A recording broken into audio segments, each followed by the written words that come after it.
Sono le 8, buongiorno a tutti voi, ben trovati, buongiorno Sicilia da Roberta Lunghi. E buongiorno da Emanuela Corsi. Con Emanuela, fra poco lo spazio dedicato alla rassegna stampa. Iniziamo subito con le ultime notizie. Il servizio che vi proponiamo ha a che vedere con una situazione che in questo momento, tra le altre cose, parlando di giornali, occupa le prime pagine di tutte le testate. Gli attivisti della Global Sumud Flottiglia fermati nel porto israeliano di Ashdod. Le immagini che sono state diffuse online li mostrano inginocchiati e legati con le fascette. Il nostro servizio. Costretti a stare a terra in ginocchio, le mani legate con le fascette, in silenzio, sono gli attivisti della flottiglia detenuti nel porto di Ashdod e tenuti così dentro un tendone.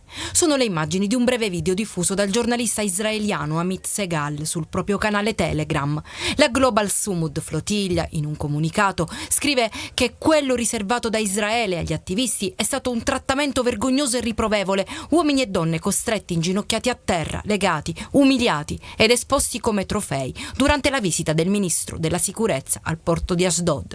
Il ministro degli esteri italiani intanto ha avuto diversi contatti con il suo omologo israeliano Gideon Sa'ar affinché tutti i 29 italiani vengano liberati e messi in condizione di ripartire al più presto, annunciando che sono in arrivo i primi 2 italiani, il parlamentare Carotenuto e il giornalista Mantovani. Il titolare della Farnesina avrebbe chiesto anche chiarimenti sull'uso della forza da parte delle autorità israeliane. Tra gli italiani c'è anche il ricercatore catanese Alessio Catanzaro, che generosamente si è messo a disposizione per la causa contro il genocidio di Gaza, insomma, in cui siamo tutti coinvolti. Inquietanti anche le immagini che vedete. Proiettili di gomma sparati dalla Marina Militare israeliana contro gli attivisti con l'intento di fermare le 54 imbarcazioni della flottiglia, come segnala la portavoce Maria Elena Delia. Le navi della Marina Militare israeliana stanno sparando proiettili, stanno già compiendo un atto criminale. Su questo atto criminale ci mettono sopra anche l'utilizzo delle armi. E fin qui il nostro servizio, dicevamo, Emanuela, ne parlano veramente in tutte le testate, no? Sì, è un tema in primo piano su tutti i quotidiani di oggi, delle immagini che hanno scatenato le polemiche, sono diventate naturalmente anche un caso politico internazionale, le condizioni in cui versano, in cui si trovano appunto in questo video, in queste immagini che vi abbiamo proposto, gli attivisti della flottiglia. Tra questi ci sono 29 italiani, ricordiamo anche un siciliano. Vediamo la Sicilia di oggi, una vergogna bestiale, titola così il ministro Ben-Gvir, deride gli attivisti della flottiglia in ginocchio, ammanettati e bendati, benvenuti in Israele. Il presidente Mattarella parla di livello infimo e incivile, l'ira di Meloni e Tajani che chiedono le scuse. Netanyahu parla invece di un errore, ma andiamo a vedere anche le altre testate. Ho scelto non a caso il Fatto Quotidiano perché tra i 29 italiani che hanno preso parte a questa missione umanitaria c'è anche il giornalista del Fatto Quotidiano Alessandro Mantovani, che ha documentato appunto sia il viaggio sia poi quello che è stato lo stop al convoglio navale appunto da parte della Marina Militare israeliana e poi naturalmente quello che è accaduto una volta sbarcati al porto. La flottiglia in ginocchio, vediamo umiliati l'attivista spinta a terra da Ben-Gvir e l'irlandese Kat Graham, a destra la fiorentina Antonella Bundu. Le vediamo appunto qui in queste foto e poi ancora nell'altra pagina il deputato Carotenuto e il nostro Mantovani presi sulla stessa barca già oggi saranno in Italia. Questo già lo aveva annunciato ieri nella tarda mattinata la Farnesina il ministro degli esteri italiani aveva detto appunto che sarebbero rientrati appunto il prima possibile i due, ma ricordiamo che ci sono altri 27 italiani. E poi questa intervista sempre sul Fatto Quotidiano ad un attivista della Global Sumud Flotilla: ci prepariamo alle violenze, ma Israele stupisce sempre. Beh, una reazione forte che sicuramente ha lasciato sgomento il mondo, ma soprattutto il nostro paese. Andiamo a vedere anche sulla stampa: flottiglia umiliata da Ben Gvir, l'ira di Mattarella e Meloni in civile. Israele, le immagini shock del ministro, qui comandiamo noi. Ricordiamo che Ben Gvir e Smotrich sono la parte più estremista del governo israeliano. Ben Gvir rappresenta l'ultradestra. Poi Netanyahu lo sconfessa, Tajani convoca l'ambasciatore, l'opposizione dice è agghiacciante, servono delle sanzioni nei confronti appunto di Israele. Vediamo ancora una pagina. Siamo all'interno della Sicilia di oggi. Ben Gvir deride gli attivisti bendati, Mattarella a livello infimo in civile, il ministro umilia i militanti, l'Unione Europea parla di trattamento inaccettabile, siano rilasciati. Gli europei convocano gli ambasciatori e poi condanna degli Stati Uniti. Netanyahu dice ha sbagliato, riferendosi naturalmente al comportamento del suo ministro. E poi vediamo ancora le tensioni internazionali tra sciopero della fame e resistenza. Carotenuto e Mantovani primi a partire, poi il volo da Ramon per gli altri appunto 28 italiani. Lo sciopero, perché lo sciopero?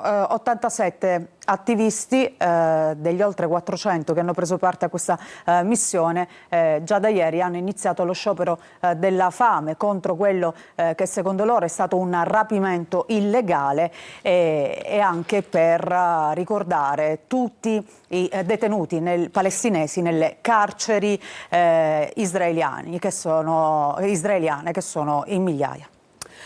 Grazie Emanuela, e adesso cambiamo decisamente argomento. Ha destato sdegno, sconforto, dolore, perché quando si raccontano fatti di questo genere i sentimenti sono quelli. Una bambina, perché a 13 anni si è ancora bambini, era maltrattata, violentata all'interno del nucleo familiare dalla madre e dal compagno della madre. Una storia emersa nel catanese ad Acireale, partita da una denuncia che appunto è arrivata dalla scuola. Sentiamo.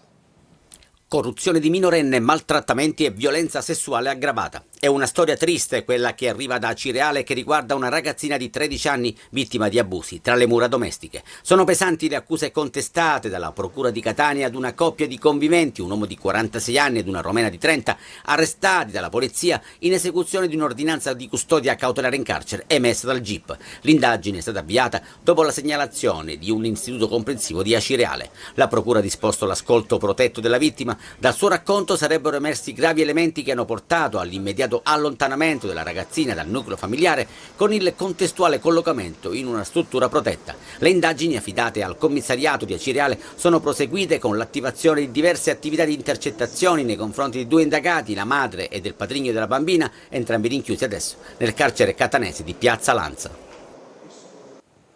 E di questo si parla naturalmente, Emanuela. Sì, è una storia sconcertante, come dici tu, ma la cosa che forse fa rabbrividire maggiormente è il fatto che una madre appunto abusi della figlia. Vediamo nelle pagine di Repubblica: Palermo, 13enne confida a scuola gli abusi, in manette la madre e il compagno. Ad Acireale la denuncia degli insegnanti ha fatto venire alla luce una storia di violenza sessuale nella quale gli orchi, come spesso accade purtroppo, erano in famiglia. Le accuse per la mamma di questa bambina e il suo compagno sono molto pesanti: violenza sessuale aggravata, talvolta commessa anche insieme dai 2 conviventi, nonché maltrattamenti e corruzione di minorenne. I reati contestati disegnano un quadro di abusi sistematici e prolungati nel tempo che si sarebbero consumati all'interno del nucleo familiare nel quale la minore ha vissuto. La svolta ha avuto origine da una segnalazione che l'istituto scolastico frequentato dalla minore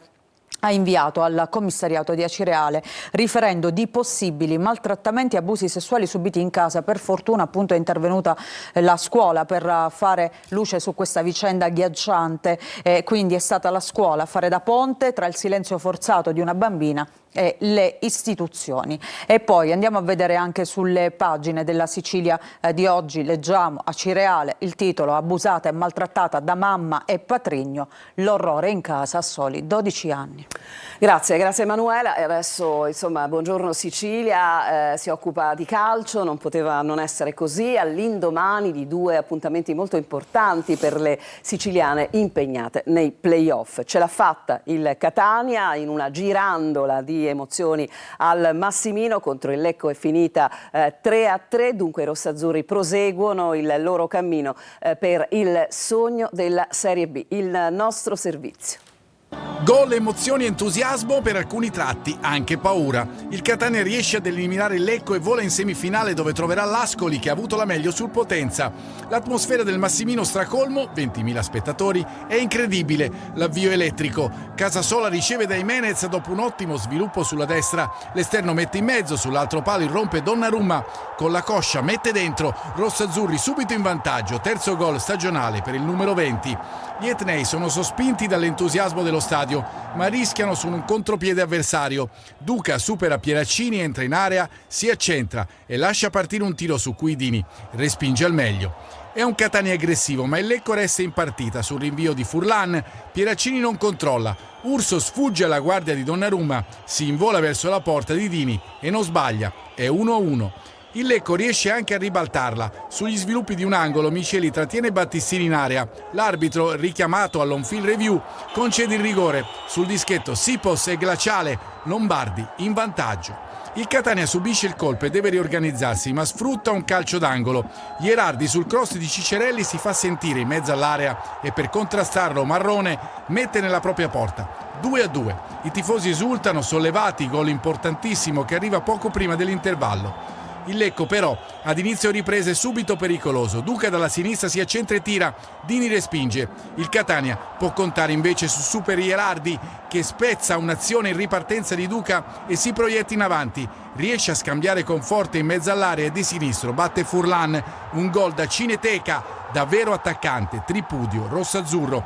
Gli etnei sembrano in controllo, ma mai fidarsi del Lecco. Su un pallone che esce dall'area di rigore, Duca controlla e fulmina Dini. I rossazzurri si lamentano per un tocco sospetto in area di Konaté, ma l'arbitro convalida. Bruzzaniti in contropiede la possibilità del colpo del KO, ma spedisce fuori.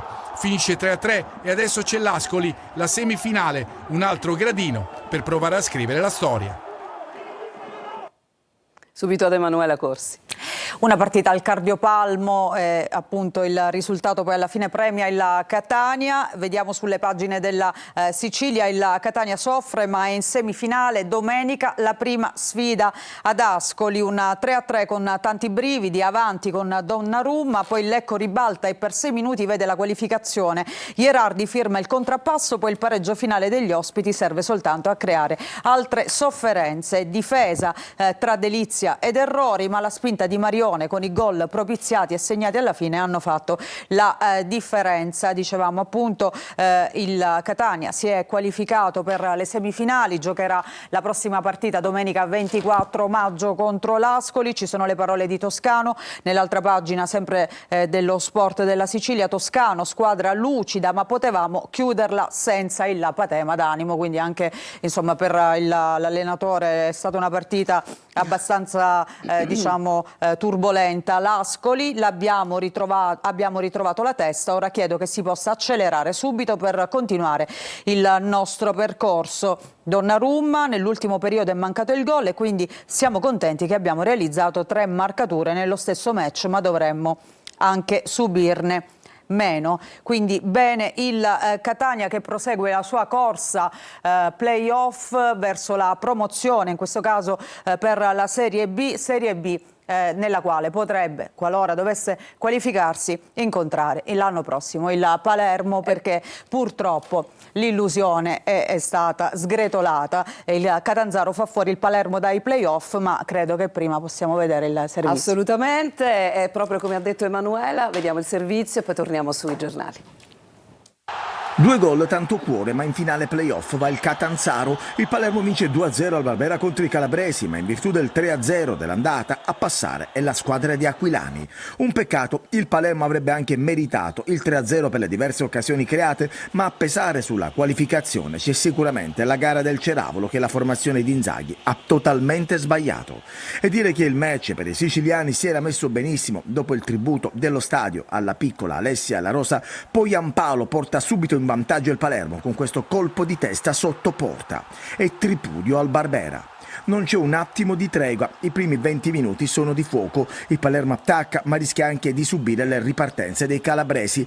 Gli ardori del Palermo si placano e il Barbera deve accontentarsi dell'1-0 a riposo. La ripresa parte subito a 1000, Palumbo si gira in area di rigore, palla sul palo, Ranocchia al 52esimo carica una sventola col mancino e trova la strepitosa risposta di Pigliacelli, poi Jonsen in aria, ancora il portiere del Catanzaro salva. Finale convulso, Palumbo in acrobazia manda fuori, poi Di Francesco e Pittarello si mangiano il pari davanti a Joronen. Il Palermo ringrazia e stampa il 2-0 all'89esimo con Rui Modesto che infila al volo sul lancio perfetto di Ranocchia. C'è però solo tempo per 2 espulsi, Pierozzi e Palumbo, e la rissa finale al triplice fischio. Rissa anche a fine primo tempo con il figlio del direttore sportivo del Catanzaro, Ciro Polito, che ha aggredito alcuni tifosi in tribuna autorità. Ecco, scene ovviamente non edificanti che hanno chiuso questo servizio, delle quali immagino si parlerà anche sui giornali. A te, Manuela. Animi tesi ieri alla Barbera. Allora andiamo a vedere intanto su Repubblica Palermo, Rosanero, niente, rimonta, Catanzaro battuto 2-0, ma per la finale non basta. Ha pesato chiaramente quel risultato di andata, quel 3-0 fuori casa. Reti di Poyampalo e di Rui Modesto. La squadra esce tra gli applausi, addio alla promozione. Inzaghi ci riproverò l'anno prossimo. E a proposito di Inzaghi torniamo sulle pagine della Sicilia, vediamo appunto le interviste, il rammarico di Inzaghi, orgogliosi e fieri, meritavamo la finale. Ed è già futuro, Pippo fatica ad accettare il risultato ma poi fa capire che vuole riprovarci. Darò tutto per portare questa gente dove merita, una piazza che lo ha accolto benissimo e che appunto Inzaghi ama. Sentire urlare il mio nome dopo una sconfitta mi è entrato nel cuore, ha detto il tecnico. Può chiamarmi il Real Madrid, per me il Real Madrid è il Palermo. E poi ti faccio vedere una notizia, perché ieri, poco prima dell'inizio della gara, vicino ai tornelli d'entrata della curva nord del Renzo Barbera, i tifosi, gli ultra della curva nord appunto della Palermo hanno scoperto il murales dedicato ad Alessia e Joshua. Continuate a urlare e tifare insieme da lassù, questi 2 piccoli rosanero che ora sono 2 angioletti. Roberta. Bellissima immagine, riesce sempre a commuovere questa cosa. Grazie Emanuela, ma continuiamo naturalmente. Continuiamo con la rassegna stampa. Allora vediamo Repubblica Palermo, l'apertura dedicata a questo blitz antidroga, mafia e droga, retata con 26 arresti, gli affari in chat dei boss detenuti. Tra le organizzazioni nel mirino i capi scambiavano messaggi su Signal, nel gruppo I Fuorilegge, telefonini dietro le sbarre, cocaina portata con i droni, il Gran Bazar delle carceri siciliane. Poi il ruolo del mandamento di Tommaso Natale, hub degli investimenti. Vediamo naturalmente questa avventura playoff che finisce per il Palermo in prima pagina, 2 gol e rimpianti, il miracolo rosa è soltanto sfiorato. Cambiamo prima pagina, andiamo a vedere la Gazzetta del Sud.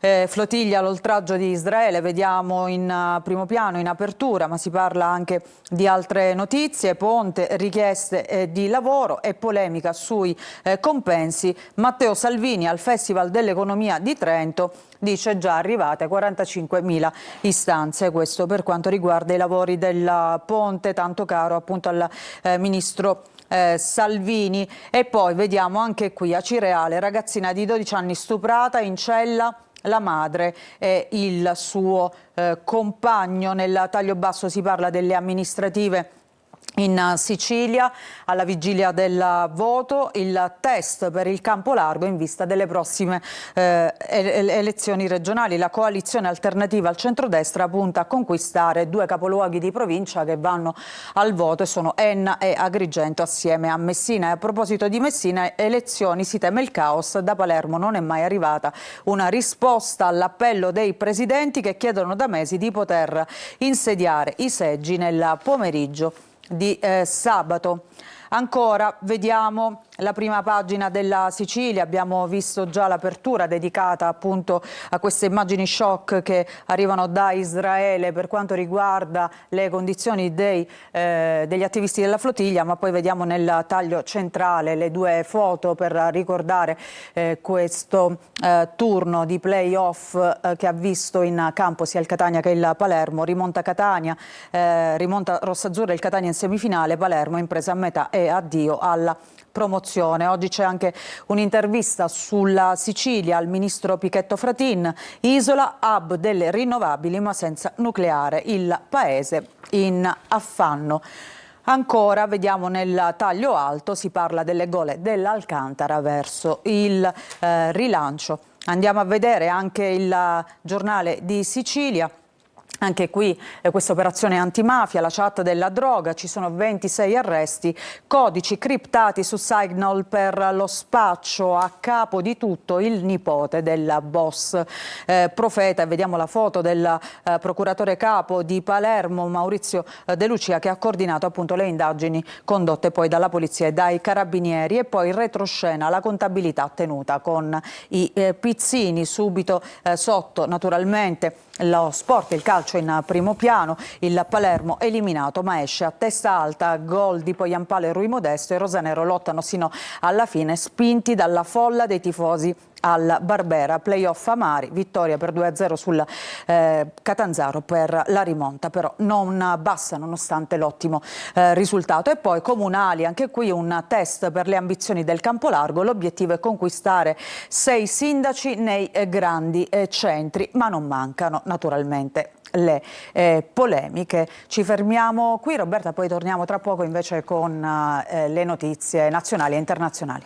Grazie Emanuela. Noi prima di fermarci per una pausa vera andiamo a guardare la situazione sulle principali strade della città di Catania. L'ex Tondo Gioeni, come sempre trafficato a quest'ora della mattina, è certamente uno snodo impegnativo per gli automobilisti. Adesso ci spostiamo con le nostre telecamere in viale Vincenzo Giuffrida, ingresso e uscita della città. Anche qui insomma le immagini di quest'ora sono praticamente identiche quasi ogni giorno, un flusso abbastanza importante, ma comunque le auto procedono tranquillamente in entrata e in uscita dalla città. E poi dove andiamo? Dove ci porta la regia? Ci porta nel solito nodo che vi raccontiamo anche spesso con i nostri servizi nei telegiornali, chiedendoci sempre ma cosa può succedere mai a questo punto del percorso sulla circonvallazione. Il viale Odorico da Pordenone diventa in un tratto ben specifico davvero impossibile da percorrere. Immagini un po' più edificanti forse adesso rispetto al traffico cittadino. Vediamo proprio la cartolina, ma sono ovviamente le nostre telecamere, della Playa di Catania, appena passato un volo in atterraggio sulla città. E questa appunto è l'immagine della playa. Il mare è un po' increspato, diciamo così, ma certamente un'immagine molto, molto bella del nostro litorale della playa. Oggi tra l'altro del mare parleremo, del mare siciliano, ma anche di quello catanese, occupandoci delle bandiere blu. Dove andiamo adesso? Andiamo a vedere l'Etna, che è sempre estremamente sbuffante, non possiamo dirlo, però ecco sì, c'è un po' questa parte in vetta e veramente soltanto sprazzi di neve, forse qualche pugnetto di neve. e la visuale dell'Etna ce la mostra la nostra regia anche da Taormina, anche questa, una bella cartolina. Non mi sembra che ci sia un sole pazzesco, insomma, ancora un maggio strano questo, non ha proprio dato il meglio di sé da un punto di vista meteorologico, ma ci aspettiamo, così come dicono appunto gli esperti, un rialzo delle temperature e si probabilmente allineerà anche il clima al periodo dell'anno. A questo punto ci fermiamo, c'è una pausa e poi torniamo con Emanuela Corsi per la seconda parte della rassegna stampa.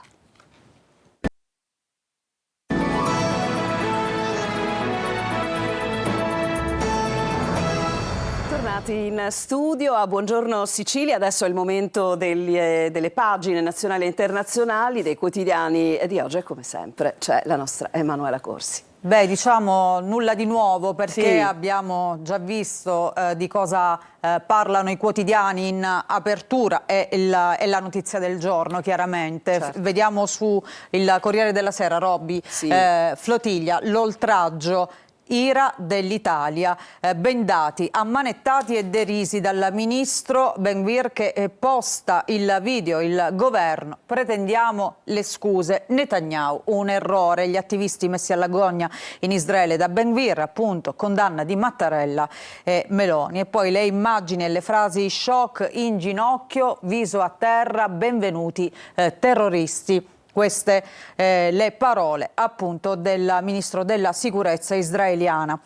E poi vediamo anche le altre notizie. Intanto la guerra in Medio Oriente, Trump, 5.000 soldati via dall'Europa, il dialogo tra Stati Uniti e Iran e intanto si rinnova l'asse Putin-Xi Jinping, Putin che appunto è andato e volato in Cina per incontrare l'alleato cinese. Gli Stati Uniti riducono il numero dei militari di base in Europa, si parla di 5.000 soldati. Il summit a Pechino è stato definito da Xi e Putin un successo assoluto, siglate 20 intese economiche strategiche, però niente accordo sul nuovo gasdotto.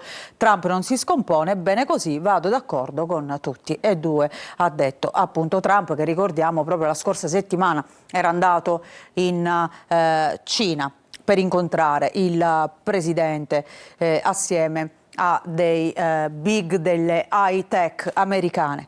E poi andiamo a vedere anche altre notizie, si torna a parlare, ovviamente si parla tutti i giorni di questa tragedia. Alle Maldive sono stati recuperati altri 2 corpi degli italiani morti in questa immersione, la grotta e la muta corta. I misteri delle Maldive. Ieri sono stati recuperati i corpi degli ultimi 2 sub, Giorgia Sommacal e Muriel Oddenino. L'ipotesi che insieme alle altre 3 vittime si fossero smarriti appunto nei cunicoli di questa grotta, non riuscivano a trovare, diciamo, la via di uscita. Secondo fonti locali, Monica Montefalcone indossava una muta corta, tra l'altro. I PM di Roma dispongono l'autopsia intanto per Gianluca Benedetti. Ancora non è chiaro appunto cosa sia accaduto, sicuramente anche le immagini girate con le GoPro dagli stessi sub che sono state recuperate, che sono state consegnate agli inquirenti, forse riusciranno a fare capire cosa sia accaduto realmente. E poi c'è una storia a centropagina, una sentenza che ha un valore da un punto di vista simbolico importantissimo. Allora, questo che vediamo in foto è Simone Cavallo, un ragazzo ragusano, uno studente che era stato accoltellato lo scorso ottobre a Milano, soltanto per rubargli 50 euro, pensa. Il giudice ha inflitto 20 anni di detenzione a chi lo accoltellò. E sai cosa ha fatto questo ragazzo? Alla fine ha abbracciato il suo aggressore. La sua spiegazione è stata: io non voglio odiare nella vita, e quindi ha perdonato la persona che tra l'altro lo ha reso invalido. Lo studente aggredito a Milano, una pena alta, mi dispiace, è veramente un gesto che commuove anche, ma che tra l'altro dà anche il senso della maturità di questo ragazzo che a 22 anni ha scelto di amare la vita e di non odiare nessuno, anche chi ha cercato di togliergliela quella vita probabilmente. La Repubblica, la vergogna di Israele, scrive: Ben-Gvir umilia gli attivisti della flottiglia in stato di fermo, inginocchiati e bendati, l'ira dell'Italia, convocato l'ambasciatore, Mattarella, trattamento incivile di persone bloccate illegalmente, Meloni inaccettabile, Schlein, serve azione forte del governo, tutti d'accordo appunto su quello che è accaduto. E poi andiamo a vedere ancora qualche altra notizia. Ecco qui appunto la storia, la lezione di Davide che in tribunale abbraccia i carnefici. Anche qui tutti hanno voluto sottolineare il gesto fortissimo di questo ragazzo che vuole andare oltre quello che gli è accaduto. La Stampa, Ben-Gvir, crisi Italia-Israele, il ministro umilia e deride gli attivisti flottiglia, Mattarella livello infimo, Meloni pretendo le scuse. E poi si parla anche di politica. Salvini apre al voto anticipato. Il leader del Carroccio, caos economia, irritazione di Fratelli d'Italia. La Premier frena l'alleato, quindi frizioni all'interno della coalizione di maggioranza tra appunto Meloni e il suo alleato della Lega, Matteo Salvini. Davide abbraccia i suoi carnefici, la rivoluzione del perdono, scrive la Stampa, dopo questa dura sentenza a Milano, 20 anni a questo ragazzo che ha appunto accoltellato questo giovane e lo ha reso invalido. Andiamo all'interno, la lezione di Davide, lo studente è rimasto invalido dopo essere stato rapinato e accoltellato, abbraccia gli imputati e piange in tribunale. Mi dispiace per una condanna così alta, ha detto, vi auguro in futuro di essere migliori. E poi qua vengono ricordate le tappe appunto che hanno portato a questa sentenza di ieri. L'aggressione è avvenuta la notte del 12 ottobre scorso. 5 giovani aggrediscono Davide Cavallo, 22enne, vicino al locale Pay Club a Milano. La richiesta di una sigaretta, poi di 20 euro. Alla fine la rapina di un biglietto da 50. Il giovane decide di inseguire i suoi aggressori e li rincorre fino ai portici di un hotel. A quel punto il branco lo prende a calci e pugni anche a terra, poi uno del gruppo lo accoltella al fianco. Il 18 novembre per quell'aggressione vengono arrestati 2 ragazzi di 18 anni e di 17. Sono accusati di tentato omicidio pluriaggravato e rapina pluriaggravata in concorso. Fino a questa sentenza, perché per uno di loro, il 18enne, appunto, è arrivata questa condanna di 20 anni. E qui ci sono le parole di Davide Cavallo: non volevo perdonarli e basta, volevo sentirmi una persona anche davanti a loro e ci sono riuscito. Beh, io direi che veramente non ci sono parole per sottolineare la grandezza di questo giovane.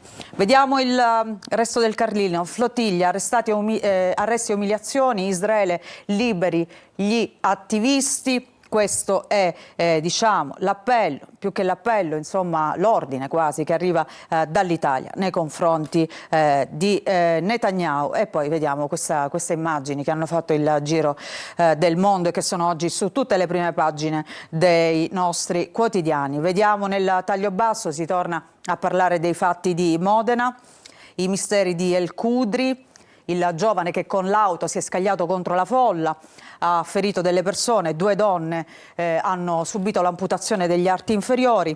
Al setaccio telefoni, PC e contatti, le piste del rancore. Modena si divide in 2 piazze, appunto la vita del 27enne viene passata ai raggi X, l'ossessione per questo lavoro che non riusciva a trovare nonostante avesse conseguito una laurea. E poi Maldive, recuperati gli ultimi 2 corpi. A breve le autopsie, anche appunto dagli esami autoptici, probabilmente si riuscirà a capire come sono morti questi sub.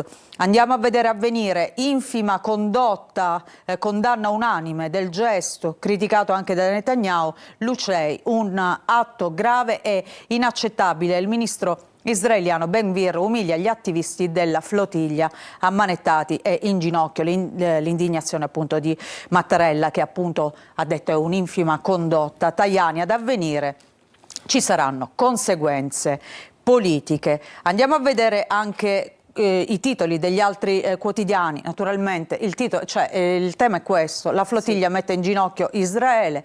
Vediamo il Fatto Quotidiano, da Ben-Gvir Il Mondo condanna a parole, però scrive il Fatto. Vediamo il Messaggero: flottiglia, attivisti umiliati, sdegno di Colle e governo. Anche qui l'immagine di come sono stati trattati i partecipanti alla missione umanitaria. Il Giornale invece scrive: Meloni difende la flottiglia, loro la mettono a testa in giù. Attivisti in ginocchio mentre Ben-Gvir li deride, ira del governo Meloni, ora scuse, sdegno di Mattarella, trattamento incivile. Il Giornale torna anche sui fatti di Modena, l'attentato, scrive il Giornale: ho sentito Salim annunciare l'attacco, gli inquirenti ascoltata, per ora nessun riscontro. E poi vediamo Giorgia Meloni che ha incontrato il premier indiano. Giorgia e l'asse con Modi, Italia e India vicinissime, spopola il selfie con le caramelle. Poi Giorgia Meloni che ha anche accompagnato il premier all'interno del Colosseo, insomma, a vedere anche le meraviglie della nostra capitale. Il Manifesto: ben vi sta, scrive appunto il Giornale, per parlare del caso appunto della flottiglia. Libero invece scrive: scemo e più scemo, flottiglia finisce malissimo. L'ultra ortodosso Ben-Gvir si prende gioco dei Propal in ginocchio e fa infuriare il mondo. Tra i fermati c'è anche l'onorevole Carotenuto dei 5 Stelle che la spara enorme: noi come gli ostaggi del 7 ottobre, quando, ricordiamoci, furono gli attacchi di Hamas nei kibbutz israeliani. Vediamo ancora La Verità. C'è un altro tema di apertura, un'altra risorsa di 15 anni, diciamo che prende un po' in giro, ecco, quello che è il tema degli italiani di seconda generazione, come nel caso appunto di El Khudri che stava facendo una strage a Modena. Un'altra risorsa di 15 anni voleva farci saltare in aria, scrive La Verità di Belpietro. Dal 2023 in Italia era già classificato come potenziale jihadista nell'ottobre scorso e rinchiuso in comunità. A marzo però i giudici lo hanno rimesso in libertà e lui è tornato a interagire con profili di affiliati ai tagliagole. È un tunisino legato all'ISIS e progettava un attacco a Firenze. Bene, insomma, ci fermiamo qui, un po' monotematico, possiamo dirlo. Oggi certamente la situazione di flottiglia, insomma, ha veramente quasi monopolizzato, no, le prime pagine, ma non solo. Certamente Emanuele è andata oltre con tutti gli approfondimenti. Ritroveremo la collega più tardi per una parte, diciamo, meno impegnata, mettiamola così, della rassegna stampa. Noi ci fermiamo e iniziamo subito a parlare con i nostri ospiti.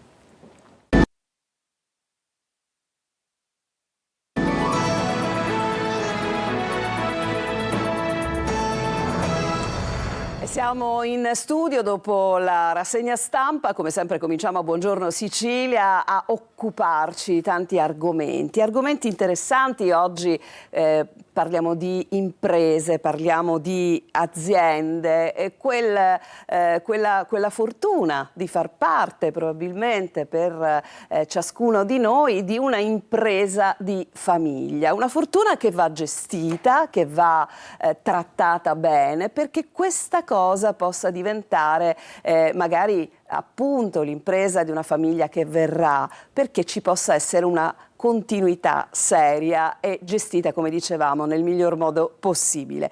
Parliamo di imprese di famiglia, di quella che può essere la sfida del passaggio di generazione in generazione, e lo facciamo con due ospiti. La prima è qui con me, Daniela Laporta, presidente della sezione consulenza di Confindustria Catania. Buongiorno. Buongiorno a lei. E poi abbiamo un collegamento, lo saluto e lo ringrazio per essere collegato con noi, Luca Busi, AD Sibek. Buongiorno e ben trovato. Buongiorno, collegato dal Kosovo, da Pristina. Davvero? Un grande buongiorno da parte mia. Oh, buongiorno a lei. Allora, il suo cognome per noi è familiare, significa appunto una tradizione di famiglia che si rinnova nel segno della competenza, nel segno dell'intelligenza, ed è ciò che appunto le imprese di famiglia devono auspicarsi, è così? Sì, assolutamente. Ci abbiamo lavorato molto con il mio presidente, con Cristina Busi Perrutti, che all'inizio chiaramente con anche delle rappresaglie interne, perché insomma dovevo dimostrare che nel caso della mia mano, il mio passo, che avessi il passo giusto per iniziare questo passaggio di consegne, ma veramente è stata bravissima Cristina, perché in ogni caso quando è venuto a mancare il mio papà è venuta fuori lei, e lei, una leonessa, ha dimostrato tutto quello che doveva dimostrare, e in più ha guidato nello stesso tempo suo figlio all'interno del percorso, con i giusti passaggi all'interno dell'azienda, e in più, quando ho compiuto 30 anni, mi ha dato carta bianca soprattutto sulla nostra azienda più importante, che aveva bisogno di un lavoro di ristrutturazione importante quando avevo 30 anni, nel 2001, che è Seeberg Coca-Cola. Quindi è riuscita veramente anche a guidare il cambio generazionale al meglio, ed concordo il punto, è un tema delicatissimo, Sì. visto che abbiamo una rete di imprese familiari meraviglioso. Sicuramente va gestito con i giusti collaboratori il percorso, con le persone di fiducia, ma c'è tanto lavoro, tanta responsabilità e tanta voglia di fare, insomma. Bene, allora, dottoressa Laporta, 35.000 imprese ogni anno si trovano a dover fare i conti con un passaggio generazionale.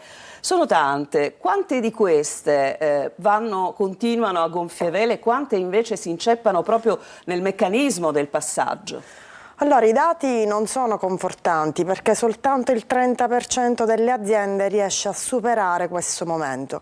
È una fase molto delicata, perché è un passaggio identitario. Noi pensiamo all'imprenditore, cioè non tutti sono bravi come la dottoressa Busi, cioè la maggior parte degli imprenditori proprio rimangono arroccati nelle loro posizioni. Cioè noi assistiamo a uomini di 90 anni che dicono: se io me ne vado muoio, quindi allora cosa facciamo? Facciamo morire l'azienda? Cioè l'azienda porta con sé tantissime cose, non è soltanto un problema della persona, ma porta persone, valori, conoscenze, competenze, ricchezza per il territorio. Quindi va affrontato, ma va affrontato a 360 gradi, considerando anche che non dobbiamo pensare soltanto agli aspetti esterni, ma anche a una serie di aspetti interni che vanno ad accompagnare la famiglia in quello che è un passaggio da un mondo a un altro. Quindi va seguito già all'inizio, a monte, anche avere gli strumenti idonei che possono prevedere determinate fasi per poi vederli a livello civilistico, fiscale, manageriale. Cioè abbiamo tanti strumenti, ma dobbiamo affrontare il problema in maniera multidisciplinare. Per questo abbiamo voluto all'interno del convegno mettere dentro tutti gli ordini. Abbiamo messo l'ordine dei commercialisti, dei tributeristi, gli avvocati, all'interno di quella che è casa nostra, che è la casa degli industriali.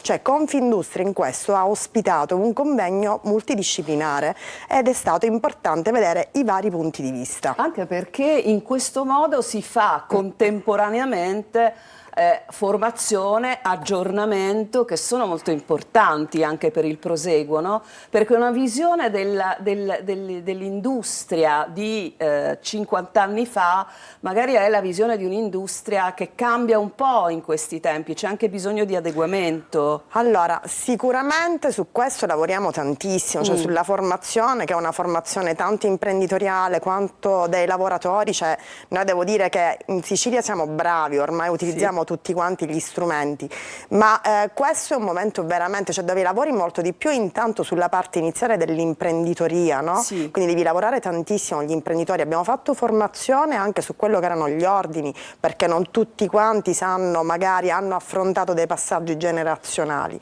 e quindi sicuramente è stato un momento di grande confronto e anche esplicativo nei confronti di tantissimi avvocati, commercialisti che non hanno affrontato queste problematiche e che che magari ora sanno quali possono essere gli strumenti da proporre ai propri clienti, perché tante volte anche questo è il gap che si viene a formare, no? Quindi cosa dobbiamo fare, come dobbiamo affrontare determinate problematiche quando si vengono a verificare. Il ruolo del consulente oggi è anche questo, certo. Saper dire questa è la problematica, io non la so affrontare, però ti posso aiutare, ti posso indicare, possiamo vedere come la rete all'interno del territorio può funzionare. Allora è una responsabilità, no? Luca Busi, portare avanti un'impresa, un'azienda, un'industria familiare, è un carico, è una responsabilità sulle spalle da dover gestire. Qual è l'errore che lei riscontra essere forse il più comune in questi passaggi generazionali? Una, come dire, certa saccenza, una certa presunzione di competenza laddove invece non si è realmente formati, o cos'altro? Comune è di arrivare lunghi e di non pensarci, di pensarci quando è troppo tardi, quando diciamo le crisi interne di gelosia tra i vari membri, quando 16 nipoti, 18 nipoti, chiaramente iniziano le guerre di faida interne e nello stesso momento, di solito, almeno la mia esperienza, io lavoro da più di 25 anni, quindi qualcosa ho visto. Arriva sempre quando c'è una crisi in atto, no, di azienda, e lì è il crash, no? Cioè se sei arrivato lungo, non ci hai pensato, non hai messo, non hai Abbiamo un piccolo problema con questo collegamento che ripristiniamo sicuramente. Stava toccando un tema molto importante, no? Un po' le problematiche all'interno della famiglia, di necessità di imporre il proprio predominio nella gestione di un'impresa. Questo è veramente un male che si ritorce soltanto contro l'impresa stessa. Sì, anche il fatto stesso che ha detto arrivare lunghi, quindi arrivare nel momento stesso in cui già c'è il problema, quindi determinate cose possono essere invece previste prima e quindi andare a fare determinati statuti, determinati patti di famiglia, determinate cose che poi aiutano sicuramente nel momento del passaggio generazionale ad avere già un quadro molto più chiaro di tutta quella che è la situazione, che aiuterà direttamente ad affrontare la problematica in maniera diversa. Ecco, 90% leggevo di imprese sono di carattere familiare, è una percentuale altissima. Ma siamo in Italia. Sì! Siamo in Italia e in Italia la famiglia lo sappiamo. È vero, cioè, il 90% delle imprese italiane sono di piccole e medie dimensioni, l'88-90%, e sono quasi tutte quante imprese familiari, perché è normale e naturale che ci pensiamo al dopo di noi e quindi pensiamo a come i nostri figli devono proseguire l'azienda di famiglia. Poi non sempre siamo bravi, ma ci proviamo. Allora, siamo quasi in chiusura, sono volati questi minuti che avevamo a disposizione, abbiamo recuperato il collegamento. Da dove si è interrotto? Le va di riprendere un attimo, perché questo è un tema molto molto importante. Non ce la facciamo. Non ce la facciamo. È un sorriso però, lo vediamo sorridente. Allora, il tema comunque era ovviamente legato alle beghe all'interno delle famiglie, tra tanti eredi, no? Tra nipoti, figli e quanto altro, molto spesso non tutti in grado di portare a termine un percorso. Ci proviamo almeno a salutarci, Busi, perché abbiamo quasi esaurito. No, certo, dicevo che l'errore più importante, cioè che di solito più comune, è quello che si arriva un po' lunghi. Lei sta preparando già un percorso di chi verrà dopo, visto che nella sua famiglia... Assolutamente. Assolutamente, questa è una risposta chiara, netta, concisa e definitiva. Io ringrazio tanto davvero Busi, che è stato con noi in collegamento, Luca Busi naturalmente AD di SIBEG, e volevo salutare anche la Presidente Busi, sempre estremamente piena di iniziative, di amore per quello che fa, per il tessuto appunto di imprese, di aziende, di industria del nostro territorio. Grazie a lei, buon lavoro. In i lavori continuano di questo convegno, abbiamo finito lì? No, allora abbiamo avuto delle richieste di approfondimento perché i temi sono stati veramente importanti e quindi alcuni ordini ci hanno chiesto di approfondire e di fare delle sessioni studio che penso saremo ben contenti e felici di fare. Grazie tante, grazie. Noi ci a voi. fermiamo, c'è da dare uno sguardo alle previsioni del tempo e poi torniamo perché avremo un altro bellissimo argomento, parliamo delle bandiere blu, non solo siciliane, delle bandiere blu. A tra poco. Bentrovati da Clara Ventura di Trebi Meteo. Nella giornata di giovedì l'alta pressione sarà ben salda su buona parte del nostro territorio, infatti garantirà tempo stabile e assolato, eccetto della variabilità isolatamente sull'Appennino meridionale. Diamo uno sguardo in Sicilia, come dicevo il contesto sarà anticiclonico, una giornata assolata con cieli sereni e sgombri totalmente da nuvole. Attenzione solo a un po' di vento che a tratti si farà sentire sulle zone costiere, le temperature massime saranno gradevoli fino a toccare localmente anche i 26-28 gradi. Per la giornata di venerdì nulla da segnalare. L'alta pressione sarà ancora l'assoluta protagonista, garantirà dunque ampie zone di sereno, con temperature massime diurne che non subiranno particolari variazioni, anche se localmente saranno in lieve rialzo. Tutti i dettagli in merito sull'app di Trebi Meteo. Ed eccoci tornati, l'avevamo accennato quando guardavamo la nostra immagine della playa di Catania, del mare della playa di Catania, che non è tra le località che hanno ottenuto la bandiera blu, ma ce ne sono tante in Sicilia. Per questo ci colleghiamo con Claudio Mazza, che è presidente della Fondazione FE in Italia, e lo ringrazio. Buongiorno. Buongiorno a voi. Allora, bandiere blu siciliane, insomma ci consoliamo dicendo che ce ne sono quest'anno 2 in più, Ispica e Lipari, ma da un altro punto di vista la Sicilia, insomma, in quanto isola circondata dal mare, forse no, si sarebbe attesa di avere delle condizioni migliori di tanti altri luoghi, di tante altre porzioni di mare, no, del nostro meraviglioso mare comunque. Com'è la situazione? 8° e 9° posto, perché condividiamo questo piazzamento con l'Abruzzo? Sì, con l'Abruzzo. Com'è il mare siciliano? Ma è un mare splendido, un bellissimo mare, però voi sapete che bandiera blu è sicuramente qualcosa di più che solo la qualità delle acque di balneazione, se no sarebbe riduttivo. Riguarda tutto il lavoro che viene svolto dai comuni che hanno ottenuto il riconoscimento. Allora, va capito che bandiera blu è prima di tutto, prima ancora di quello che è questo riconoscimento internazionale, è un percorso impostato al miglioramento continuo, un percorso di sostenibilità. Diciamo, il momento importante è quando con una scelta volontaria un'amministrazione, una comunità decide di iniziarlo. Noi chiediamo ogni anno di migliorare le performance ambientali di qualità. Parliamo magari di una politica di piccoli passi, ma cose estremamente concrete che nel tempo determinano il cambiamento. Quindi è una scelta forte che viene fatta, ma dove non è solo la qualità delle acque di balneazione, ma parliamo di depurazione, di allacci fognari, parliamo di accessibilità, di sicurezza dei bagnanti, di servizi, chiusura dei centri storici.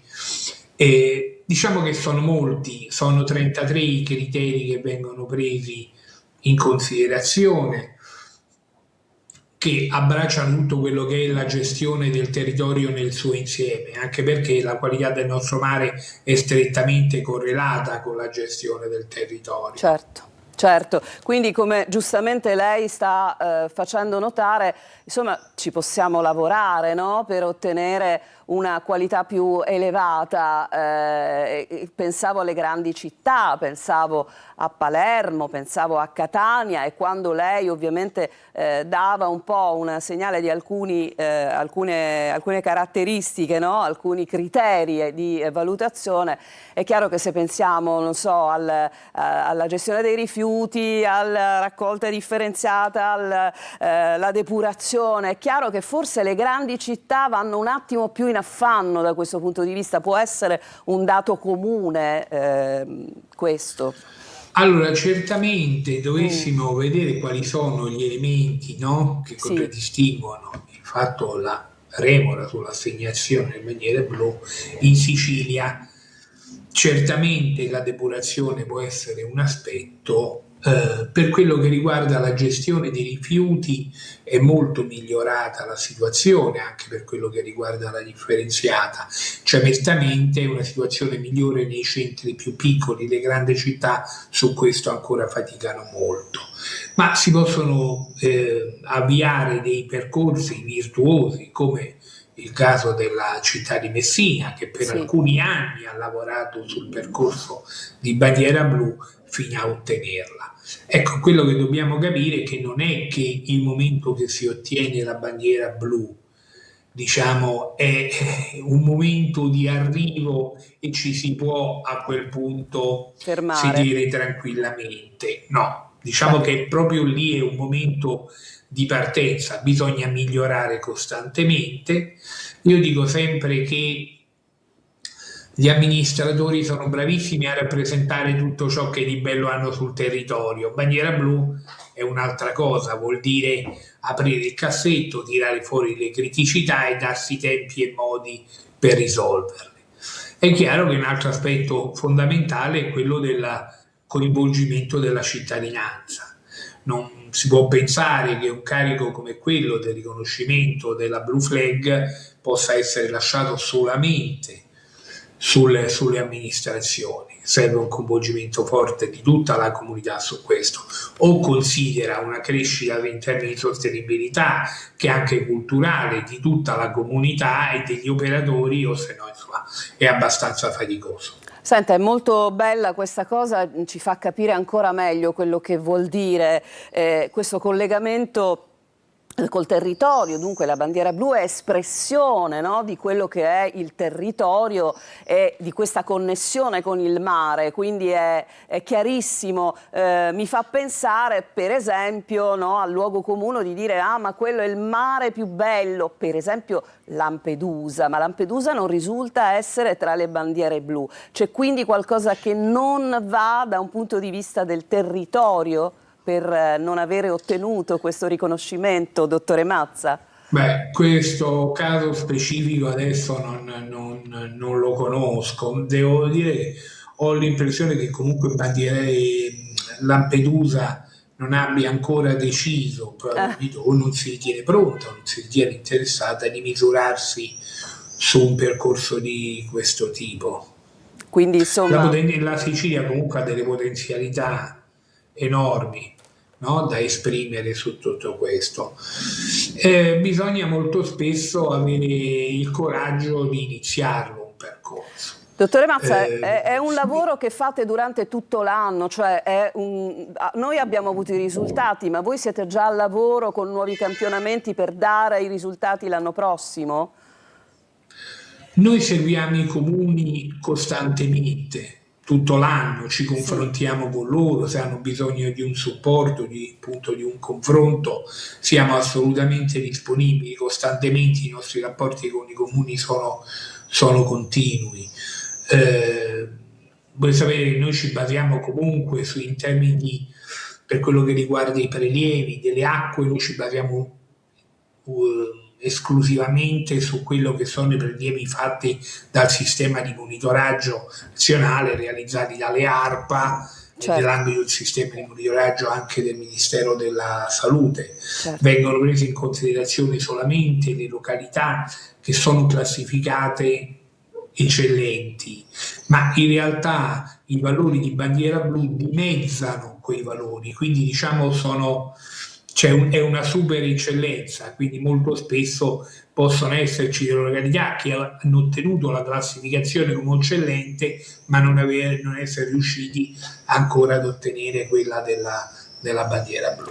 Bene, tra l'altro poi, e chiudiamo, dottore Mazza, questo è un meraviglioso supporto, un meraviglioso aiuto al territorio anche da un punto di vista turistico, perché una località che riesce a lavorare bene e a ottenere questa bandiera è una località che può vantare, no? Anche a livello turistico un'attrattiva superiore, quindi lavorare bene sul territorio, arrivare a ottenere anche appunto questo riconoscimento è certamente qualcosa che ritorna sempre, quindi il vostro è un lavoro prezioso anche per il bene del territorio da un punto di vista turistico.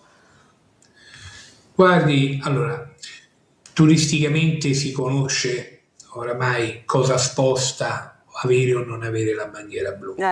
Quando un'amministrazione ci contatta perché decide di iniziare il percorso, noi saremmo i più felici del mondo se gli amministratori fossero presi dal sacro fuoco della sostenibilità, ma se anche lo fanno solamente e esclusivamente per perseguire un miglioramento delle presenze turistiche, a noi va bene uguale, va bene lo stesso. Va bene una lo volta stesso. che sia all'interno del percorso non si può che crescere. Dottore Mazza, io la ringrazio tantissimo per essere stato con noi e auguro a lei e a tutto il team che lavora buon lavoro. Grazie. Grazie, buona giornata a tutti voi. Grazie, grazie davvero. Ci fermiamo, poi ce ne andremo a Palermo dal nostro Marco Gullà e vi racconteremo, eccolo qua, guardate, insomma, con il suo meraviglioso ospite. Marco, solo un minuto e torniamo da te.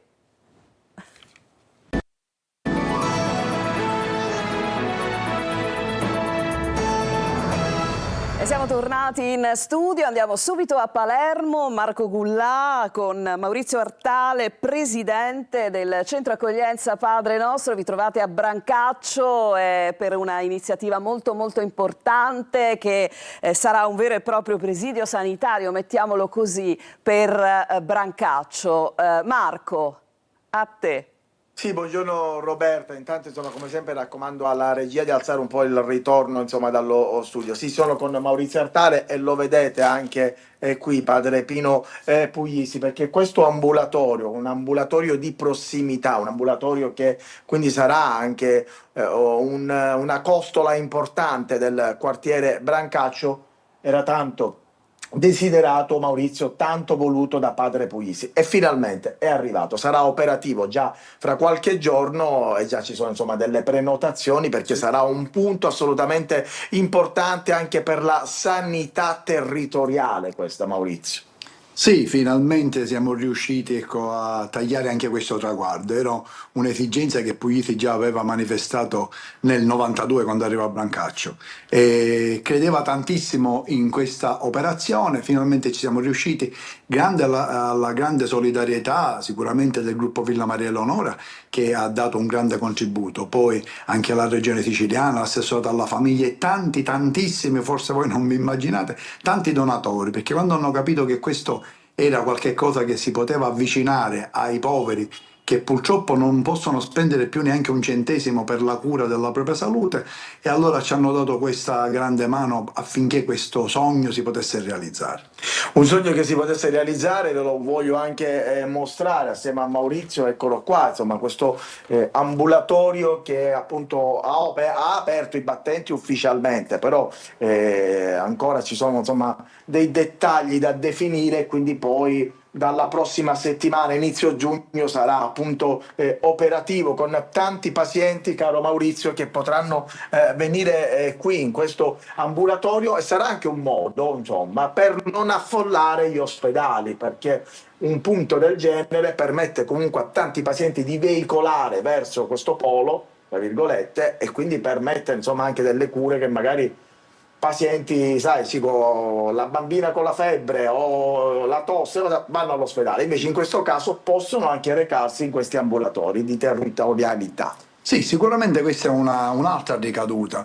I dettagli di cui parlava appunto Marco sono che proprio lunedì si è riunita l'equipe dei medici e stanno stilando il calendario dove ogni medico ha dato la sua disponibilità. Perché ci tengo a sottolineare che i medici che presteranno servizio qua lo faranno in maniera gratuita. Infatti colgo l'occasione per fare un appello a tutti i medici palermitani e non che vogliono venire a regalare 2 ore della propria professionalità a Brancaccio, si possono mettere, ecco, in elenco per poter fornire una loro assistenza sanitaria. Quindi noi già da metà giugno abbiamo prenotato alcune visite e cominceremo appunto con l'apertura con l'utente. Ecco. Il giorno 14 abbiamo inaugurato con grande personalità, con tante persone che ci hanno come dire, voluto tributare questo grande sogno che ci ha permesso ancora una volta di dare un'altra testimonianza. Purtroppo 12 anni fa una ragazza, Tania, è morta per una scessa in bocca. Ecco, forse se il poliambulatorio fosse stato aperto poteva venire qua, avremmo dato un antibiotico e sarebbe ancora viva. Abbiamo dedicato una sala proprio a lei. Hai fatto un collegamento, insomma, abbastanza pertinente, appunto, perché lo ricordiamo tutti, l'abbiamo anche raccontato noi di Telecolor, noi di Antenna Sicilia, insomma, questa storia di 12 anni fa che ha un po' anche scosso e aperto ovviamente su altre riflessioni, il fatto appunto che molta gente magari sottovaluta dei problemi anche perché non c'è un punto dove andare, non c'è un posto dove andare. Adesso questo poliambulatorio permetterà comunque a Brancaccio di essere connessa con la sanità, col mondo della sanità. Va chiarito però che questo poliambulatorio è a servizio veramente dei poveri, quindi possono accedere al poliambulatorio chi ha un ISEE sotto i 10.000 euro, che sono gli standard che ha dato la Comunità Europea per stabilire il tasso di povertà, e quindi questo è quello che vogliamo fare. Quindi non siamo qui perché dobbiamo in qualche modo fare il saltafila, cioè chi non riesce a prenotarsi una visita lo viene a fare qua per saltare il turno, no? Ma è semplicemente perché abbiamo scoperto, grazie alle nostre farmacie con cui siamo convenzionati, che mi dicevano: lo sai, la zia Carmelina o la zia Peppina non viene più a prendere i farmaci. Per quale motivo? Perché non ha i soldi, e quindi lo scatolo di pillole che gli durava. C'è un problema nel nostro collegamento, stava appunto continuando Maurizio Artale, che insomma... Siamo i farmaci che duravano una settimana e li faceva durare 3 mesi perché prendeva la terapia un giorno sì, un giorno no. Ecco, questo ci ha dato anche un altro campanello d'allarme. Assolutamente, abbiamo anche raccontato, Roberta, tramite tanti servizi appunto della povertà sanitaria, di persone che appunto non possono comprare i farmaci. Anche la semplice tachipirina diventa un problema. Sì, appunto, proprio ieri mi ha chiamato Banco Farmaceutico che ci metterà a disposizione alcuni farmaci da banco, o anche alcuni farmaci che possono essere soltanto dati con la prescrizione. Prima noi non li potevamo dare perché non avevamo i medici, oggi avendo i medici allora possiamo anche dare farmaci prescrivibili, se vengono naturalmente con la ricetta, perché del ticket ce ne faremo carico noi ove si dovesse pagare il ticket. Allora Marco, scusami, Roberta. no, io volevo chiedere una cosa, si fa anche diagnostica, perché nelle foto che ho visto nel corridoio ci sono macchinari per la diagnostica, oppure questo è solo comunque un ambulatorio per le visite specialistiche? No, qua si fa la diagnostica, abbiamo tutte le attrezzature per poter fare diagnostica.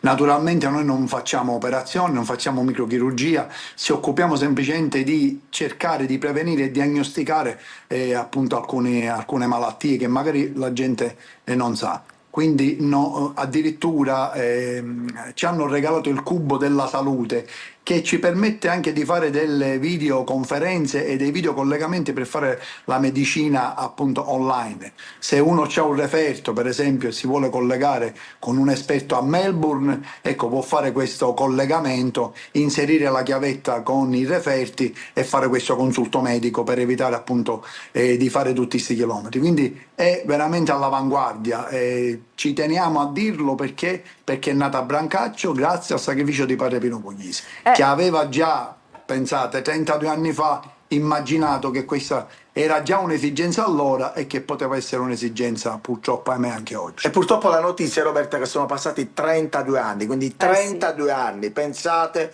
per fare un centro del genere, un poliambulatorio soltanto, pensate, 32 anni, questo fa riflettere. Certo. Allora, intanto complimenti, Saranno anche passati 32 anni, però questa cosa è veramente bellissima, di questa cosa vogliamo continuare a parlare, di questa cosa che si basa evidentemente sul volontariato, no? Dei medici, degli operatori, che si basa su fondi che arrivano anche lì da quel punto di vista, che sia un flusso a getto continuo però, Marco, perché altrimenti un'operazione come questa insomma sicuramente potrebbe anche rischiare di arenarsi, quindi è un invito veramente a fare di questo un gioiello vero. Complimenti davvero. Grazie. E dobbiamo anche fare, ma mi permetto anche di fare i complimenti io a Maurizio Artale, perché è una persona che sta sul territorio, è radicato proprio al territorio di Brancaccio e fa qualsiasi cosa per la comunità di Brancaccio. E spesso lui si va a scontrare contro un nemico. Sai qual è il nemico, Roberta? È la burocrazia Sì. che blocca dei progetti, che blocca anche delle opere di rinnovamento per questo quartiere. Lui ha fatto una battuta molto, diciamo, che ha fatto anche sorridere il presidente Schifani durante l'inaugurazione. Ha detto: caro presidente, c'è da fare anche la piazza si parlava di piazze, di fare la piazza dello Zen, e lui ha detto, insomma, in maniera molto simpatica ma significativa: presidente, c'è anche da rifare la piazza Brancaccio. Da fare la piazza Brancaccio, perché è un da fare.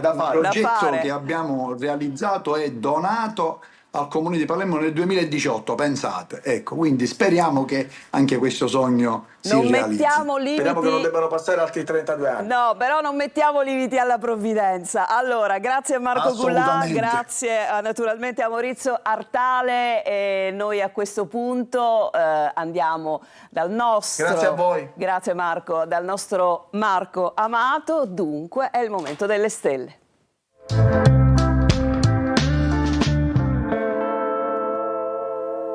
Eccoci con Marco Amato, buongiorno amico caro, sempre sorridente, sei sempre di buon umore tu.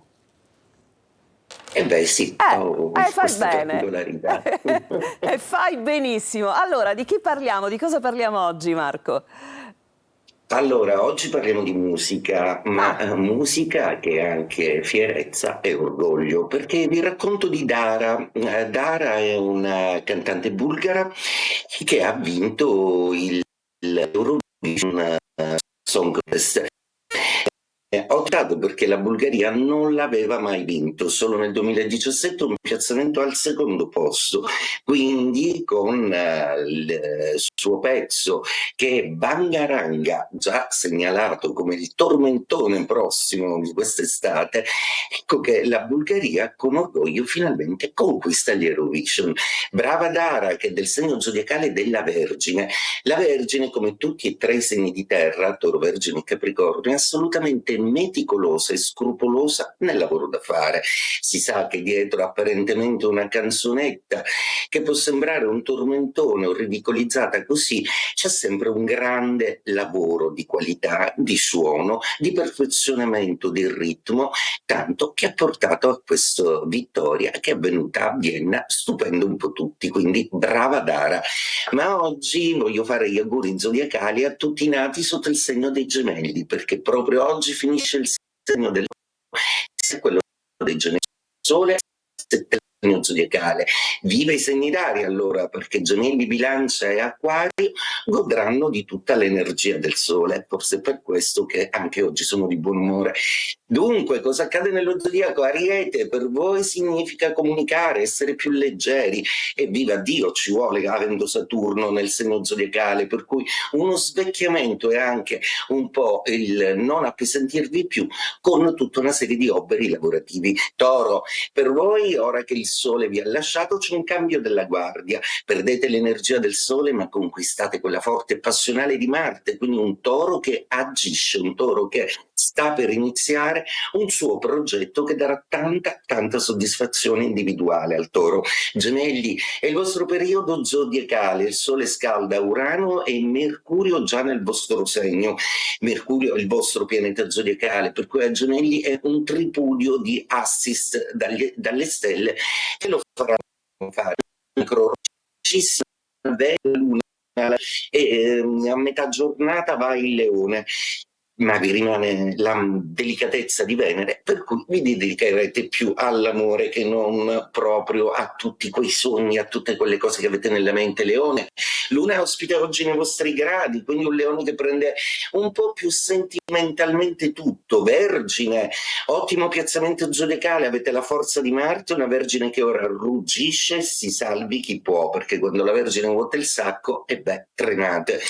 Bilancia, per voi oggi è una giornata più leggera perché il Sole in Gemelli vi aiuta e Marte non è più in opposizione, quindi le cose si semplificano per voi. Scorpione, per voi Marte in opposizione è un Marte pungolante e provocatorio che però vi deve fare riflettere sulle relazioni di coppia. Sagittario, anche voi più alleggeriti e soprattutto la Luna che vi dà un consiglio amichevole di desistere da situazioni un po' troppo rischiose. Capricorno, per voi la contentezza, le cose che realizzate, più contenti nel presente, siete più contenti di dare. Acquario, per voi a tutto campo inizia una stagione di trigono, il Sole si congiunge a Urano, il vostro pianeta, il trigono dei Gemelli, che volere di più. Viva l'Acquario e viva il buon umore. Pesci, per voi oggi è una giornata molto mutevole, il Sole in Gemelli comincerà a essere un pochino più pungolante e vi propone anche di tirare fuori cose che di norma non dite, quindi evitate l'accumulo. E detto questo, auguro a tutti una splendida giornata. Ciao Roberta e buongiorno Sicilia. Ciao Marco e grazie sempre. La linea adesso va alla nostra Emanuela Corsi, già in studio per l'ultimo momento della trasmissione. Sì, visto che oggi abbiamo parlato di calcio, allora vediamo questa notizia dal Corriere della Sera, perché sono partiti i casting per il nuovo allenatore della Nazionale dopo insomma gli insuccessi purtroppo e la flop alla qualificazione dei mondiali, l'ennesimo possiamo dire. Si cerca il dopo Gattuso e quindi tra i papabili ci sarebbe un ritorno di Mancini sulla panchina azzurra. L'effetto azzurro dei ribaltoni nei club tra Conte e Allegri può spuntarla proprio Mancini. Su Max c'è il Napoli, Sarri verso l'Atalanta invece, questi movimenti nelle panchine dei club. E poi andiamo a vedere la pagina degli spettacoli, sempre del Corriere della Sera, perché è finita questa edizione del Grande Fratello VIP, non più condotta da Alfonso Signorini ma da Ilari e Blasi, e a vincere è stata Alessandra Mussolini. Al Grande Fratello ero Alessandra, senza corazza, zia Sofia è fiera del mio mambo, perché noi la conosciamo per insomma la sua carriera politica, ma ricordiamo che è la nipote di Sofia Loren, la vincitrice Mussolini. La politica, io non sto con nessuno e vivo alla giornata. Grazie Emanuela Corsi, grazie a tutti voi per averci seguito. Buongiorno Sicilia, tornerà domattina alle 8.